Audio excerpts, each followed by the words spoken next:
Welcome to SK classes. जिस video का बेसब्री से इंतजार था भाई साहब, सबसे ज्यादा यही कमेंट था। मैं देख रहा हूँ कल जैसे तुम पेपर दे करके आए हो तो कमेंट करना स्टार्ट कर दिए। अब पता नहीं मुझे कल तुम्हारा पेपर था नहीं था, आई थिंक कल तुम्हारा नहीं था, ठीक है। मैथ साइंस वाले बच्चों का था। तो जैसे ही एग्जाम खत्म होता है सबसे ज्यादा यही मैसेज आता है, please give me a booster dose, booster dose दीजिए, बूस्टर डोज दीजिए, बूस्टर डोज।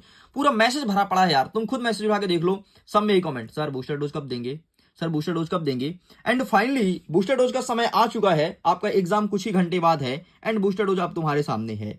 अब तुम्हें क्या करना है जरा ध्यान सुन लो। अगर तुमने पॉलिटिकल साइंस ले रखी है तो डेफिनेटली तुम पढ़ने के लिए ले रखा होगा। अगर तुमने साल भर कुछ नहीं पढ़ा, कुछ भी नहीं पढ़ा ना, कोई दिक्कत नहीं, तेरा भाई बैठा है ना यार, कुछ भी नहीं पढ़ा साल भर, कोई दिक्कत नहीं।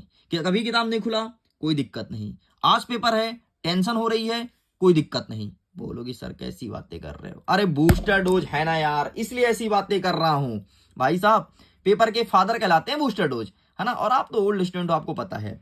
तो चलो खैर, जो नया है मैं बता देता हूं, साल भर कुछ नहीं पढ़े हो, कोई दिक्कत नहीं। अगर तुम बूस्टर डोज के सारे क्वेश्चन को कर लेते हो, फिर चाहे कोई भी स्कूल के हो, मध्य प्रदेश से अगर तुम हो, तो डेफिनेटली पेपर को फोड़ दोगे। ये बूस्टर डोज ऐसे वैसा नहीं है, तबाही मचाता है हर एक एग्जाम में। और देख लेना आज के पेपर में भी तबाही मचाने वाला है। तो चलो फिर शुरू से शुरू करते हैं पॉलिटिकल साइंस का। हमारा पहला प्रश्न कर रहा है कि संविधान किसे कहते हैं, व्हाट इज कॉन्स्टिट्यूशन। वह इसके 2 सदस्य का नाम लिखना है। वैसे संविधान में कई सारे सदस्य थे आपके, डॉक्टर भीमराव अंबेडकर, पंडित जवाहरलाल नेहरू, महात्मा गांधी को ऐसे नाम का उल्लेख है, ठीक है। एंड सरदार वल्लभ भाई पटेल और दादा भाई नौरोजी, अरे बहुत सारे ऐसे व्यक्ति हैं, लेकिन आपको 2 व्यक्ति का नाम लिखना है, जो मन में आए लिख देना, ठीक है।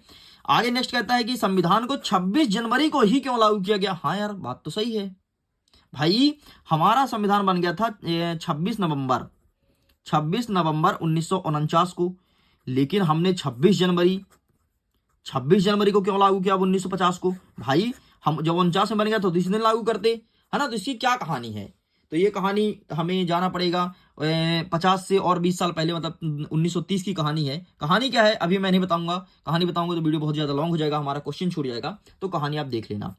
नेक्स्ट हमारा तीसरा नंबर कहता है डीपीएसपी, मतलब राज्य के नीति निर्देशक तत्व क्या है। देख यार, अगर राज्य लिखा है ना, मतलब राज्य के लिए ऐसा नियम या कानून बना जिससे राज्य अपना कार्य का क्रियान्वयन करे, यही कहलाता है राज्य का नीति निर्देशक तत्व। तुमने 2 चीज सुना होगा, एक सुने होगे तुम मौलिक अधिकार, एक सुने होगे राज्य के नीति निर्देशक तत्व। तेरे को पता है भाई, जो मौलिक अधिकार है ना वो जनता के लिए है, और राज्य के नीति निर्देशक तत्व राज्य के लिए है। जिस प्रकार से हमारे लिए मौलिक अधिकार इंपॉर्टेंट है, वैसे किसी भी राज्य को चलाने के लिए राज्य के नीति निर्देशक तत्व इंपॉर्टेंट है। चौथा नंबर कहता है अच्छे संविधान के 3 लक्षण बताना है, मतलब अगर हमारे देश का संविधान अच्छा संविधान है तो क्यों है, इसके 3 फायदे लक्षण बताना है। 5वां नंबर कह रहा है कि कैबिनेट मिशन योजना क्या है, क्या होता है कैबिनेट मिशन योजना। नेक्स्ट कहता है 6वां नंबर कि संविधान के प्रमुख स्रोत बताओ, मतलब संविधान में जितनी भी चीज लाई गई है तो कहां से लाई गई है। जैसे अमेरिका से हमने लिया है मौलिक अधिकार, ठीक है। एंड ऐसे हमने ब्रिटेन से लिया है विधियों के समान संरक्षण, साथ में संसदीय शासन प्रणाली ब्रिटेन से लिए हैं। आयरलैंड से हम लिए राज्य के नीति निर्देशक तत्व, ठीक है। और जर्मनी से लिए हैं आपात उपबंध। तो इस प्रकार से अलग अलग देशों से अलग अलग चीजें हमने उठाया है, तो कहां कहां से उठाए हैं उसका नाम लिखना है और क्या उठाए हैं। नेक्स्ट कहता है कि संविधान के समक्ष कौन सी कठिनाई का सामना करना पड़ा, है ना। जब हमारा संविधान निर्माण हो रहा था कौन सी कठिनाई हमारे सामने आई थी, ये चीज बताना है। तो सबसे पहले तो यही समस्या आया था कि जो हमारा संविधान है, तो संविधान में जब हम राज्यों को बांटेंगे तो किस आधार पर बांटेंगे, बड़ा मुद्दा प्रसार हुआ था। एक मर भी गया था पिट्टू रामल्लू तेलुगु, वो तेलुगु भाषी राज्य बनाना चाहता था तमिलनाडु को। 1952 में उसकी डेथ हो गई थी, एंड 1953 में तेलुगु राज्य बनाना पड़ा था भाषा के आधार पर। तो ये कहानी है, अगर कभी पॉलिटिकल साइंस में मौका मिलेगा तो मैं पढ़ाऊंगा, ठीक है। बहुत मजा आता है पॉलिटिकल साइंस मुझे पढ़ाने में, और पढ़ने में भी बहुत मजा आता है भाई। जब मैं खुद पढ़ता हूँ ना तो लिटरली मुझे समय पता नहीं लगता, और मैं पढ़ते रहता हूँ, मुझे बहुत मजा आता है। आगे बढ़ते हैं, मौलिक अधिकार और मौलिक कर्तव्य को समझाइए। तो मौलिक अधिकार आर्टिकल नंबर 12 से लेकर के 35 तक है, और मौलिक कर्तव्य आर्टिकल नंबर 51A में है। जो मौलिक कर्तव्य है वो सभी व्यक्ति के लिए होता है, और ये हमारे देश के लिए बनाया गया है कि मतलब ये आपको मौलिक कर्तव्य है, आपको पालन करना है। लेकिन मौलिक अधिकार किसी व्यक्ति के लिए होता है, और ये सिर्फ और सिर्फ व्यक्ति के लिए बनाया गया है, और ये व्यक्ति को आजादी देने का काम करता है। जो आज मैं वीडियो बना रहा हूं ना, मौलिक अधिकार मेरे पास है इसलिए मैं बना रहा हूं। जो तुम पढ़ रहे हो ना, मौलिक अधिकार है। जो तुम अपने दिल से कमेंट कर रहे हो ना कि सर वीडियो अच्छा है, बुरा है, या फिर कुछ चाहिए, तो तुम मतलब कुछ ना कुछ बोल रहे हो, मौलिक अधिकार इसलिए बोल रहे हो। मौलिक अधिकार ना होता तो मैं तुम्हारे ऊपर केस कर देता। मैं वीडियो बनाता तुम केस कर देते, अरे सर तुमने वीडियो कैसे बना दिया। जैसे मैंने कोई हंसी वाली बात कर दी, मजाक कर दी, तुम केस कर देते, अरे सर तुम मजाक कैसे कर दी। लेकिन अभी मैं सब कर सकता हूं क्योंकि मौलिक अधिकार है। अभी तुम भी सब कुछ कर सकते हो क्योंकि तुम्हारे पास मौलिक अधिकार है।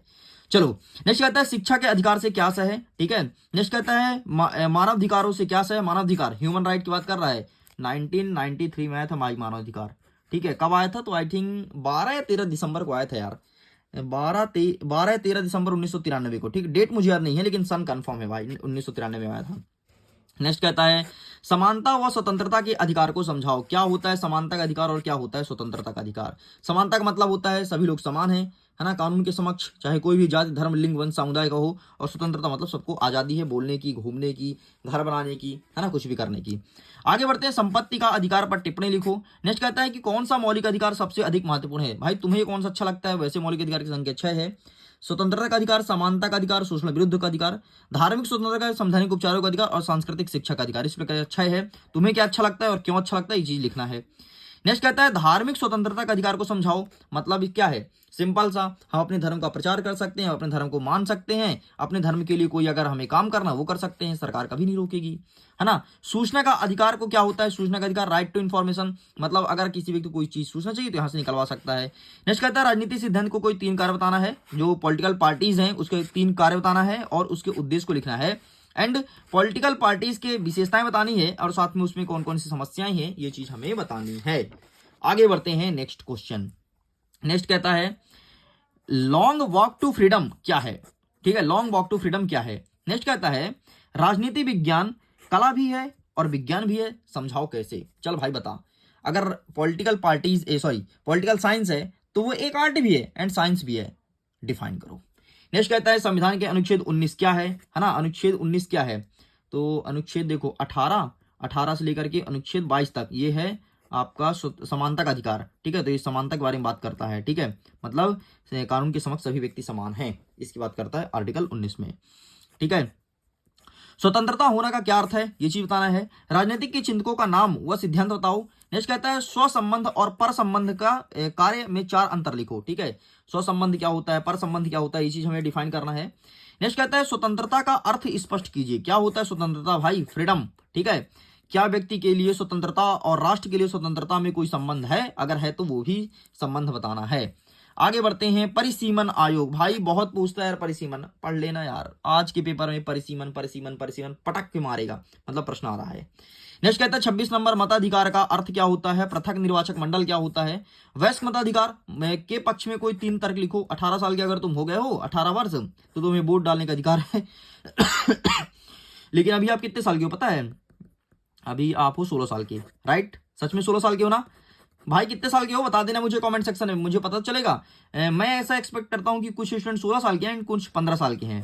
ठीक, अब ये मत बोलना सर हम 18 साल के 20 साल के, नहीं हो सकते कभी। लेकिन बोल दोगे तो भाई तुम्हें बोलने का अधिकार है, स्वतंत्रता का अधिकार है, बोल सकते हो, है ना। नेक्स्ट कहता है कि भारतीय चुनाव प्रणाली की कोई 4 विशेषता बताओ। क्या होता है भारतीय चुनाव प्रणाली, मतलब हमारे हिंदुस्तान में चुनाव कैसा होता है। नेक्स्ट कहता है 29 नंबर कि साधारण बहुमत प्रणाली का एग्जाम्पल लिखना है। ठीक है, साधारण बहुमत प्रणाली का एग्जाम्पल बताओ। नेक्स्ट कहता है समानता व राजनीतिक समानता क्या है। ठीक है, समानता और राजनीतिक समानता अलग अलग चीज है। देखो समानता अलग चीज है, राजनीतिक समानता अलग चीज है, तो ये क्या है। नेक्स्ट कहता है अफसरों की समानता को समझाइए। ठीक है, अफसर की समता को बताना है। क्या हो गया भाई, हमारा पेन क्यों नहीं चल रहा है। अफसरों की समानता को बताना है। एंड नेक्स्ट कहता है कि सकारात्मक विभेदीकरण क्या है। 1 सेकंड भाई, है तो इंक, फिर चल क्यों नहीं रहा है। ओके, कोई दिक्कत नहीं, भगवान की माया है, कहीं धूप कहीं छाया है। चलो भाई आगे बढ़ते हैं। सकारात्मक विभेदीकरण क्या होता है। ठीक है, ये चीज हमारे एग्जाम में देखने को मिलेगा। नेक्स्ट कहता है कि समानता को बढ़ावा देने के उपाय बताना है। ठीक है, समानता को बढ़ावा देने के उपाय बताना है।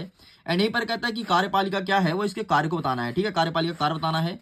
एंड कार्यपालिका 3 प्रकार से है भाई, देख लो, राजनीतिक, संसदीय और अध्यक्षीय। अलग अलग पूछेगा अलग अलग स्कूल में, राजनीतिक कार्यपालिका क्या है, संसदीय कार्यपालिका क्या है, अध्यक्षीय कार्यपालिका क्या है। एंड अंतिम प्रश्न, प्रश्न नंबर 35, संघ लोक सेवा आयोग मतलब यूपीएससी।